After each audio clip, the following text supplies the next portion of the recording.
হুজুর, আল্লাহ আমার মনের আশা পূরণ করেছেন, সেই জন্য শুকরিয়া আদায় করি আল্লাহর কাছে।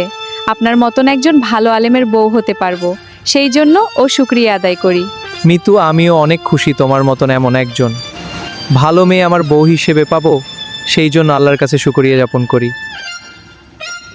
বাবা, লোকটির ফ্যামিলির কেউ নাই, আমার মনে হয় কিছু টাকা দেওয়া উচিত, সে তার নিজের মতন করে কিছু কিনতো। তুমি ঠিকই বলেছো মা। আচ্ছা ঠিক আছে মা, তুমি কিছু টাকা দিয়ে দিও তোমার সাথে দেখা হলে। ঠিক আছে বাবা, আমি কিছু টাকা দিয়ে দিব দেখা হলে, তুমি এখন বাজারে যাও। আল্লাহ, তোমার কাছে হাজার হাজার শুকরিয়া, তুমি সব কিছুর মালিক। আল্লাহ, তুমি আমাদের ভালোবাসা কবুল করে নিও। মিতু, তুমি হঠাৎ চলে আসলে যে? কেন, আমি কি আসতে পারি না? অবশ্যই আসতে পারো, কিন্তু আমি তোমাকে কোথায় বসতে দিব? কেন, আপনার ঘরে কি বসার জায়গা নেই? যদি ঘরে বসার জায়গা না থাকে তাহলে আপনার বুকের ভিতরে তা আছে। হ্যাঁ, তোমার জন্য।